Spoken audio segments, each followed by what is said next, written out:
Welcome to the Good Ride. We're pouring for snowboard gear. So here we are, good readers, looking at the Good Ride 2019 review of the Slash Brainstorm.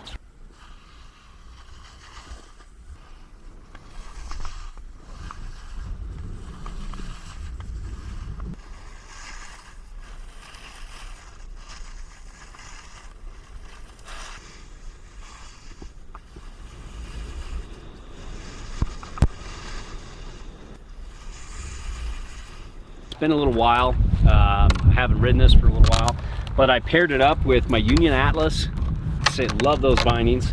My Adidas tactical ADVs, and you know, really wanted to find like some other boards that this might compete with, and to kind of see how it compares, because it is a low-cost board. I would have really loved to compare this to boards like the Yes Libre, but I did have this is a 57, and I did have a Typo 58, which is very similar to the Libre in a lot of aspects.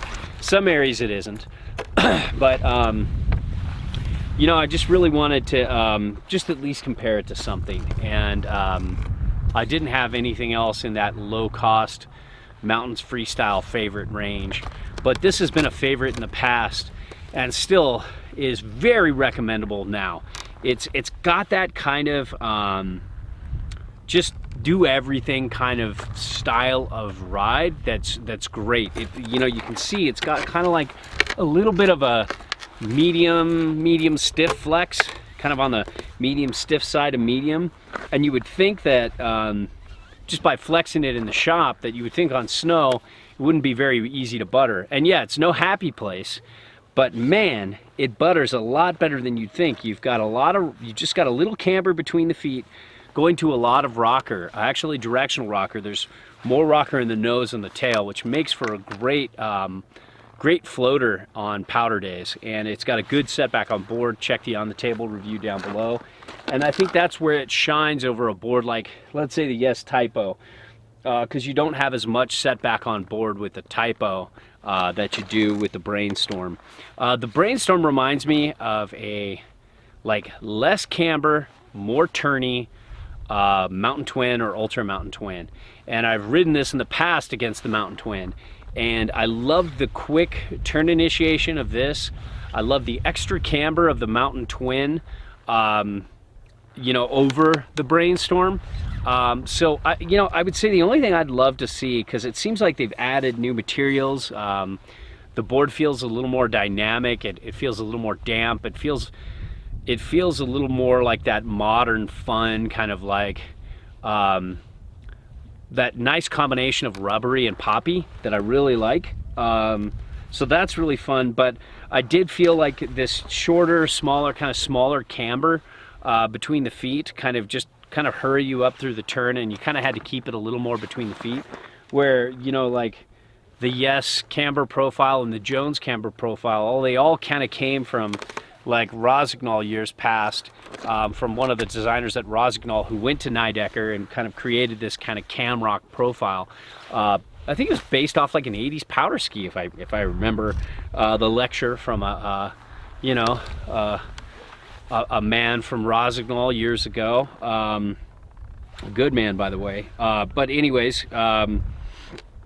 you know, they all come from that same family, but they've all kind of varied over the years, because this is no longer made at Nidecker. This is made at Nidecker. So the camber just doesn't feel quite as fun on a carve as, let's say, like the Typo, the Yes, the Jones, like a lot of hybrid camber solutions out there these days. But it's still fun. You can butter with this. You can make super quick turns. The turning experience is super fun. The carving experience starts to, you know, lack a little bit compared to some of the others. It's kind of mid-level, lower mid. But it's got a good base. It's got a great price point, and it's a great do-anything board. You can go ride the pipe with this. You can take the switch. You can butter. You can get some decent ollies. It's got more pop than I remember in the past. It's got you know, fun pipe riding skills. Did I already mention that? I don't know. It's, you know, it's the kind of board that you can center up and take a mountain freestyle approach to groomer days, and then set back and get really good directional float on powder days. And that's what I like about it's a powder day, I'm taking this. If it's a harder groomer day, I'm taking this. And I think this edge hold is really good too. You know, it's got that ultimate traction thing. It's just a slight disruption in the side cut, very similar to Jones's boards and other Nidecker boards. You know, Nidecker made boards. But the Typo feels like that underbite technology seems to have a little more grip on that really hard snow. Like I took these both out this morning when it was super hard, and this was very competent, but this just had a little more grip. But you know, this is still a great all conditions ride, because let's face it, who really wants to have to ride in hard snow all the time? You only do it if you have to. If you can, a lot of people will skip the day or just kind of wait for it to soften up, like kind of like I did today. Like I shot the shit a little bit in the parking lot with some people, and you know, just kind of slowly waited to watch that sun kind of move across the sky and you know, soften up the snow, so it was fun. But the first couple runs I took in the morning before I knew what was what, it was nice to know I had that little extra bit of grip.